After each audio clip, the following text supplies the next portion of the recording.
I just wanted to let the Young at Hearts know that we have set a date for our Christmas luncheon. It'll be the first Thursday of December. That's the 3rd. And it'll be at Julie's place. So please mark that on your calendar so that when I have the sign-up sheet, you don't tell me, oh, I have a doctor's appointment that day. Those aren't nearly as important as our luncheons.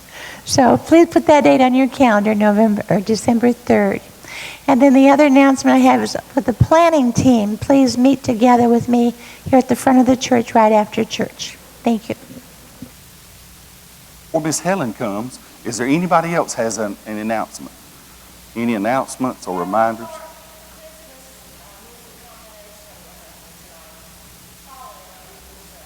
Okay, great. Any others? All right, Miss Helen, we say the best for last. You come on. And then after Miss Helen, we'll have our benediction.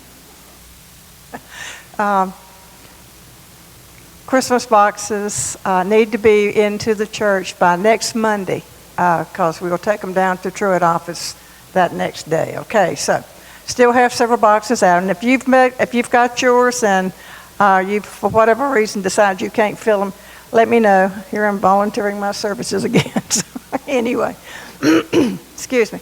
This month I told y'all last Sunday. This month we are collecting a special offering for our North Carolina Baptist Children's Homes, and I hope I whetted your appetite just a little bit when I told you about a DVD that we're going to show, a little video. It follows up on the heels of what we saw last year, where we had the 2 boys living in the woods in the tent with their mother who was under the influence of drugs and really could not take care of them. But praise God, we had the Baptist Children's Home there. And so I want to show you, like Paul Harvey says, the rest of the story. I had a dream. And in the dream, I dreamed that we adopted 2 boys.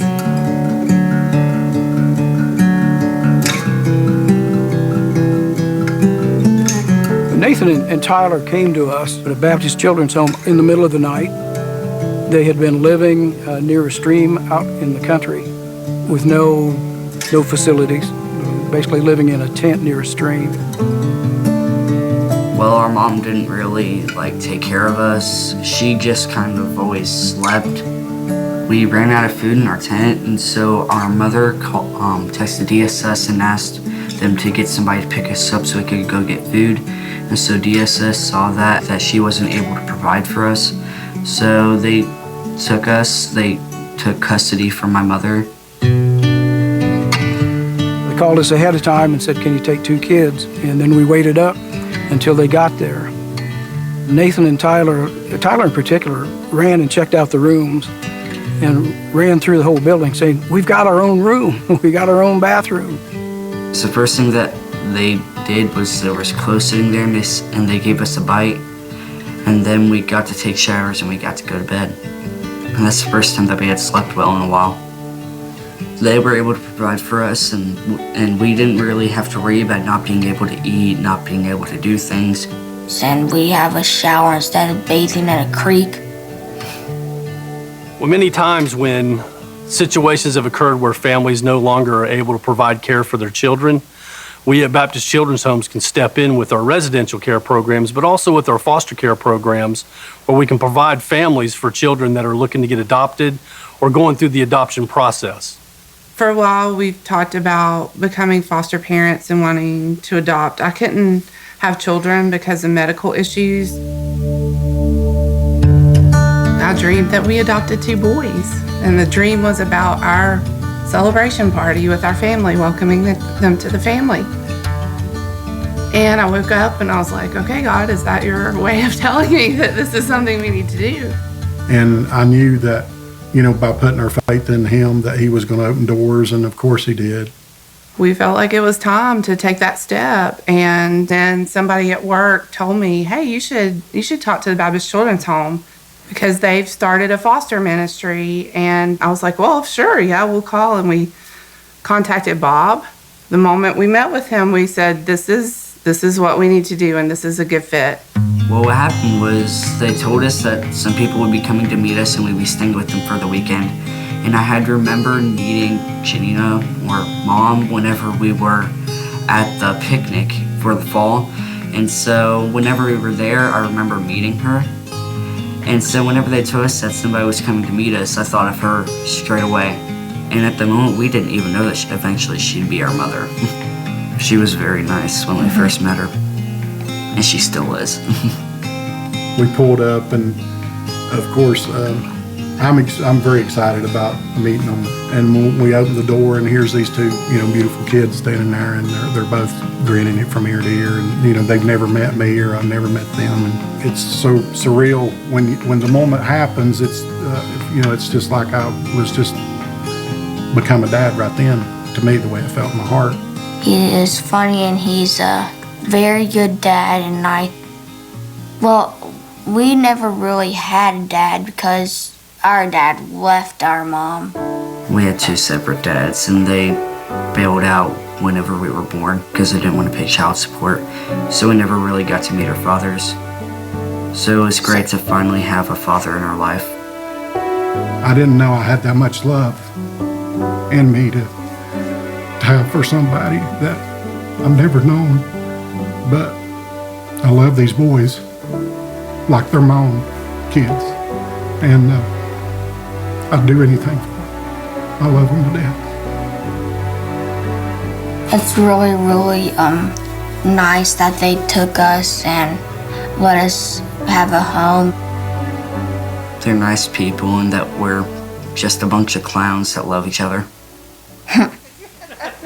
Mark, would you lead us in prayer? Yeah. Dear Lord, thank you for this day, Lord. Seeing what situation they came from and stuff, and what they've been through, or any of these kids that are in foster, it just makes you have like a God-type love for them. Even though we've only had them adopted now since last October of 2019, it seems like we've had them since they was born. Really, it does. It seems like they've been my kids my whole life. I would highly recommend anybody that's wanting to become a foster parent to do it. It'll change their lives for the better, and to go through the Baptist Children's Home is the best route, because they're tremendous. The thing that makes Baptist Children's Home stand by itself in a lot of ways is the emphasis that we put on faith in Jesus Christ. If you live Christ, they see it and they want it. We've been touching on it a lot lately, and I'm just glad that today we're getting baptized. I'm going to have the opportunity to help one of our pastors at our church baptize Nathan and Tyler, and it's going to be a very emotional time for me, being a preacher's kid, and my dad baptized me when I became a Christian. I'm just glad that God is using me and Janina to help these young boys, and I want them to grow up in a godly home, to be able to be witness for Christ, and I know they're going to be. They already are. They became Christians after they moved into the children's home. They had experiences during that first year that they were living at the cottage. They each separately at different times made decisions. Today they're going to be baptized together in the river. We go down to the river, whether a saint or a sinner. We've all got ties to the giver. We all go down to the river. Lay me down when the night falls. Give our bones when the time calls. Oh, my brother, my sister, we all go down to the river. Ooh, we've been here before. Ooh, knocking on the door.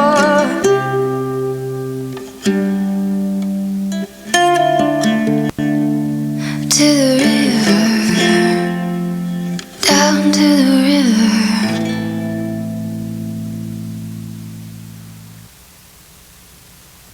Touch your heart. Something's wrong with you. Our goal is $2,000 for this church, but that's just a goal. I want to see us go beyond that. I really do. It's $2,000, and I know that sounds like a lot of money, but you see the results. And let me tell you, Our children's home are having a really rough time right now. And they need not only our financial support, but they need our prayer support. Between the COVID virus and everything else that's gone on, it's just difficult. And we really need to step up to the plate for them. This is a new foster program that they've started. Is that not wonderful? Every time I see that video, I cry tears of joy, because I know what it's like to be adopted myself.